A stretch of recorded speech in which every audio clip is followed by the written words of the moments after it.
નમસ્કાર, સમાચારો સાથે હું છું વિધિ। સરકારી અનાજમાં ભ્રષ્ટાચારનો સડો, રાજ્યસભા સાંસદે લીધો અધિકારીનો ઉધડો। વાત છે રાજકોટની કે જ્યાં સરકારી અનાજની ગુણવત્તા સામે ખુદ રાજ્યસભાના સાંસદ રામ મોકરિયાએ સવાલ ઉઠાવ્યા છે। રામ મોકરિયાએ કલેક્ટરને સડેલા સરકારી અનાજના પુરાવા તરીકે સેમ્પલ આપ્યા। સરકારી અનાજમાં લોલમલોલ મુદ્દે રામ મોકરિયા રીતસર અધિકારીઓ પર બગડ્યા અને રોકડું પરખાવી દીધું કે મોદી સરકારના રાજમાં આવું નહીં ચાલે। સૌપ્રથમ જુઓ એ વિડીયો કે જેમાં કલેક્ટરને રામ મોકરિયાએ સડેલા અનાજના પુરાવા આપ્યા। મારે ખાલી એ જાણવું કે સરકારમાંથી ઉપરથી આવે તો ઉપર રજૂઆત કરીએ, અહીંયા કોઈ જો સારા માણસો કઈ ભેળસેળ કરતા રહ્યા છે ફિગર છે એના માટે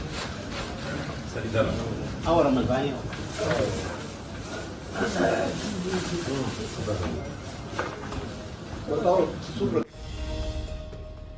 રામ મોકરિયાનો દાવો છે કે સરકારી અનાજ સડેલું હોય છે, તેમાં ભેળસેળ હોય છે, કાં તો પછી અનાજની ગુણવત્તા હલકી હોય છે। દાવો એ પણ છે કે સડેલું અનાજ ખાઈને નાગરિકો બીમાર પડે છે। તો રાજ્યસભાના સાંસદની રજૂઆત બાદ કલેક્ટરે સમગ્ર મામલે તપાસના આદેશ આપ્યા। રામ મોકરિયાની માંગ છે કે સમગ્ર મામલે યોગ્ય કાર્યવાહી થવી જોઈએ અને લોકોને સારું અનાજ મળવું જોઈએ। કરોડો અબજો રૂપિયાનો સરકાર ખર્ચ કરે છે।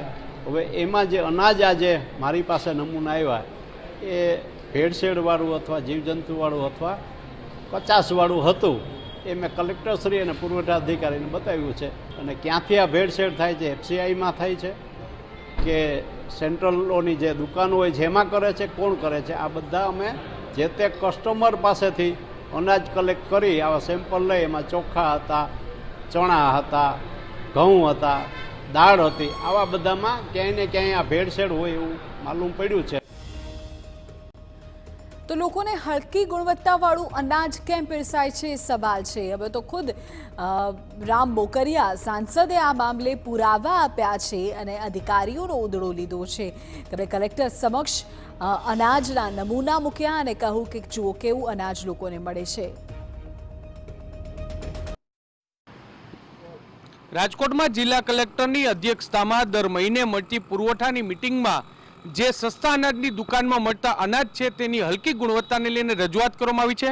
મારી સાથે ચેમ્બર ઓફ કોમર્સના પ્રતિનિધિ તરીકે રાજુભાઈ ઝુંઝા છે કે જેઓ પણ આ મિટિંગમાં હાજર હતા અને તેમના દ્વારા પણ રજૂઆત કરવામાં આવી। રાજુભાઈ, શું સાંસદ દ્વારા રજૂઆત કરવામાં આવી, અધિકારીઓનો ઉધડો લેવામાં આવ્યો?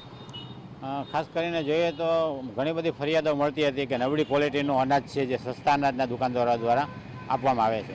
તો મેં જાત તપાસ કરી અને જે લોકો રાશન કાર્ડના ધારકો છે એના ઘરે જઈને નમૂના લઈ, કેમ કે આપણી પાસે એવિડન્સ ન હોય ને ખાતે ખાલી વાતો કરવી એનો મતલબ નથી, એટલે એના નમૂના લઈને આજે કલેક્ટરમાં રજૂઆત કરવામાં આવ્યા હતા।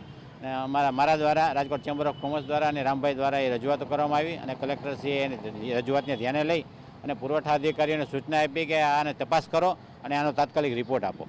કઈ કયા પ્રકારની ભેળસેળ છે તે હોય છે, કયા કયા અનાજમાં ભેળસેળ છે? ખાસ કરીને જોઈએ તો ધને જે ઘઉં છે, ઘઉંની અંદર ડસ્ટર કચરો અને ધનેરા ઉપરાંત જે દાળ છે, જે તુવેરની દાળ આપવામાં આવે છે એ પણ સડેલી દાળ। જે ચોખા છે તો ચોખાની એવી કણકી હતી, આખા ચોખાની કણકી જ આપવામાં આવે છે। બીજી ચણાની વાત કરીએ તો ચણા જે છે એ આમ આપણે જોઈને ખાઈ ન શકીએ એવી ક્વોલિટીના જે ચણા છે, આવી બધી વસ્તુઓ જે છે સસ્તા અનાજના દુકાનદારો જે આપવામાં આવે છે રાશન ધારકોને, તો અમારી રજૂઆત એ હતી કે સરકારમાંથી આવ્યું અનાજ આવે છે કે ભાઈ રેશન કાર્ડ ધારકો જે છે, રેશન કાર્ડના જે સંચાલકો છે કૂપનને એ લોકો આપે છે, એના માટે તપાસ કરવામાં આવે અને કલેક્ટરશ્રીએ અને તાત્કાલિક પુરવઠાને સૂચના પણ આપી। શું માનો છો આમાં શું કાર્યવાહી થવી જોઈએ?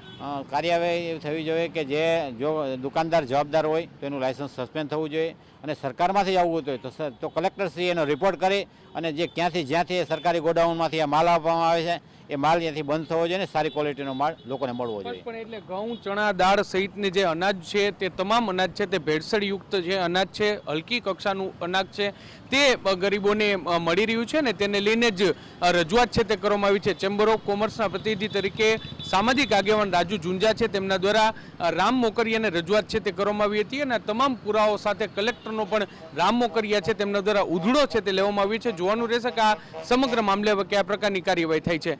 કેમેરા પર્સન ભાવેશ લશ્કરી સાથે મોહિત ભટ્ટ, TV9 રાજકોટ।